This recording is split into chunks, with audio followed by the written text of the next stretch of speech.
Group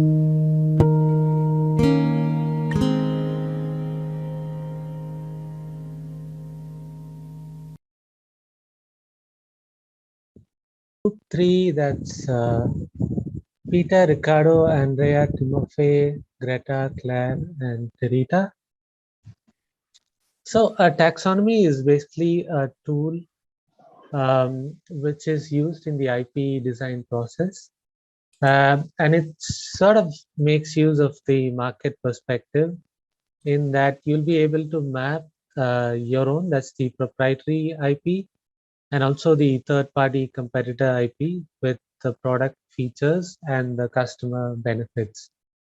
The reason why this is relevant to the differentiation model is because the differentiation model is concerned with meeting with customer focused USPs and meeting customer benefits. And since the taxonomy accounts for third-party IP, it allows you to monitor the competitive environment. This feeds into the property rights theory because without doing this, you really cannot create property rights. So you first need to know what rights are already out there that belong to third parties, and then you figure out what rights you want. That can be rights in your product as well as synthetic inventions to block further competition. And so in this way, the taxonomy provides an overview of the benefits addressed by the IP portfolio and the decision making that you need to take. And in this way, you're able to design a sustainable IP portfolio from which you create the property rights and then you go on to use them, exploit them, manipulate them, etc. So the next slide. Thank you, Sachin. Another important strategy is monitoring of the competitive environment. And in particular, for our case study, we're looking at monitoring within a differentiation center. And this is important because in a differentiation center, you are focusing on every specific perceived customer benefit that you can possibly offer. And so it is important to look at continuously monitor the market, also to look at the products and do analysis on those products, and also to do a pattern analysis of the competitors within that particular market.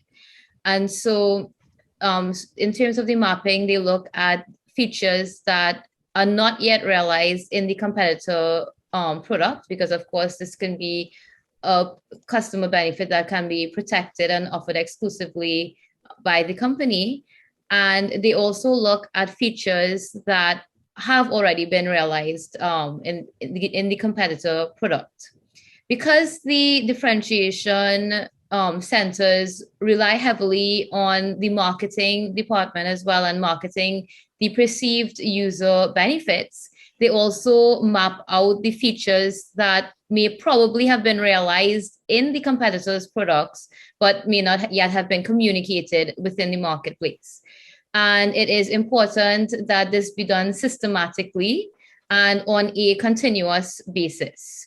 And when this mapping is being done, it has to take in account all the various patterns, mapping each pattern to the product that it represents, and also to share specific opinions that engineers may have to whoever are the relevant parties that would need this information to create whatever perceived user benefits that they can, and also to ensure that it's communicated to the customers. And there are many benefits that this can bring, and it's a very efficient system for a differentiation center. And my colleague Claire will go through how this benefits the company by looking at the agency theory and the property rights theory.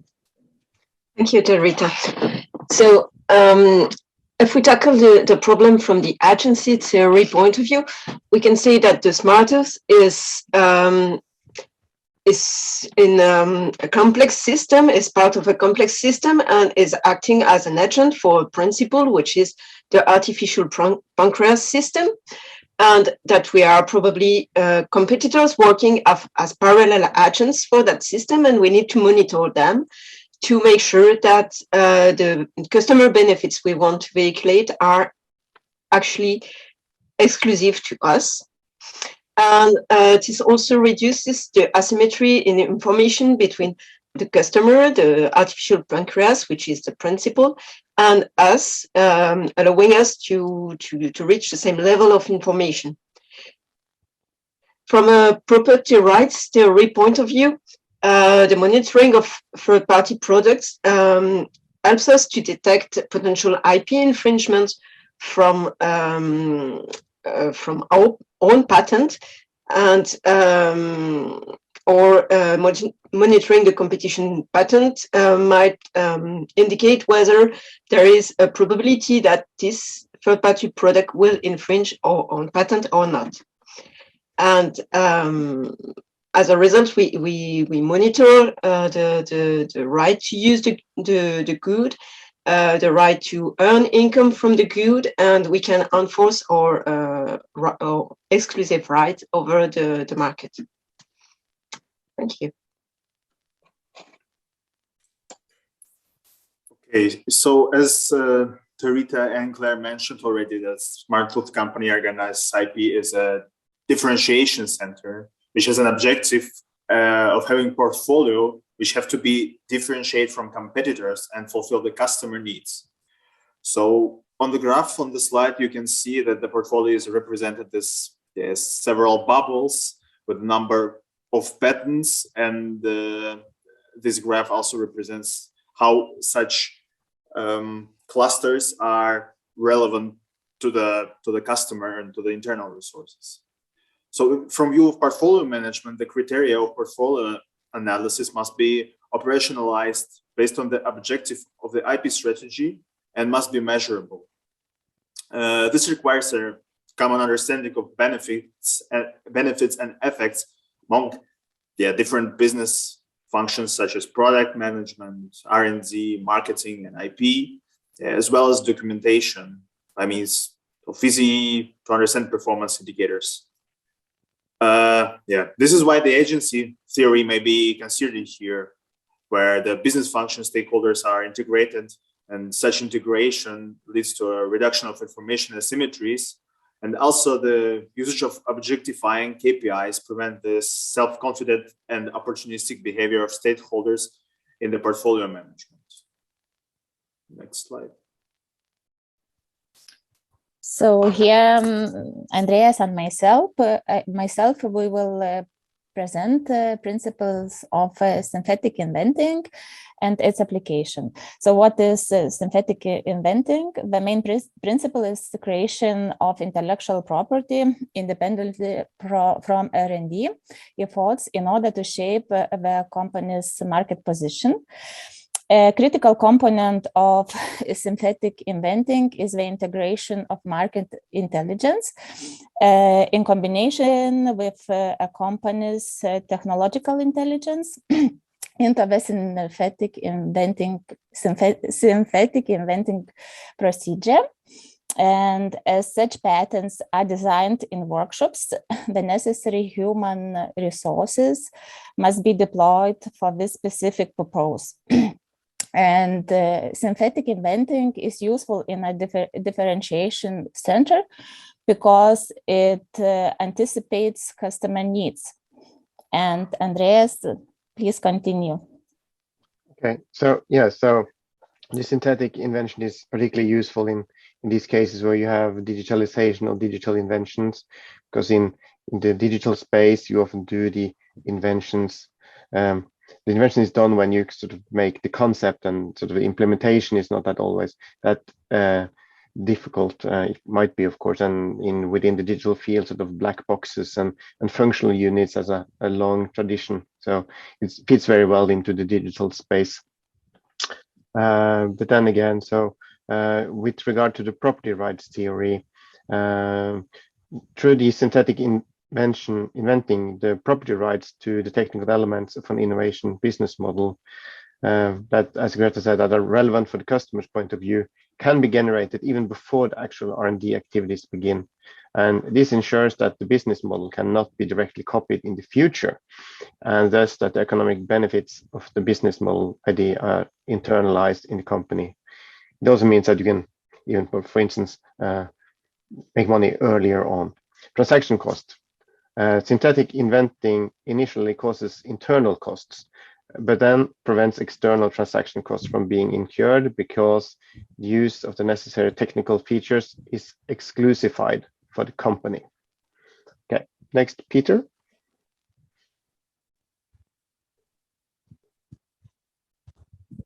Sorry.